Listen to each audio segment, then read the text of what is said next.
Wala raw atrasan ang ikinakasang protest caravan bukas ng grupong Manibela at Piston laban sa PUV Modernization Program.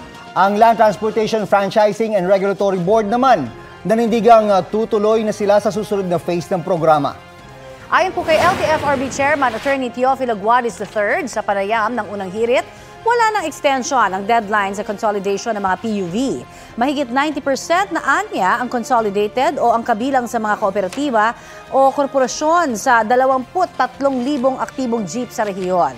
Kaya handa na sila para sa susunod na hakbang. Pagtitiyak ni Guadis, handa sila sa protest caravan na inaamba bukas.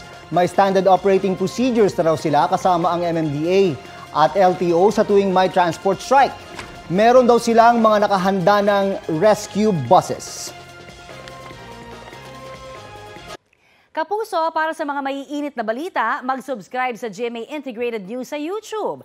Sa mga kapuso naman abroad, subaybayan nyo kami sa GMA Pinoy TV at sa www.gmanews.tv.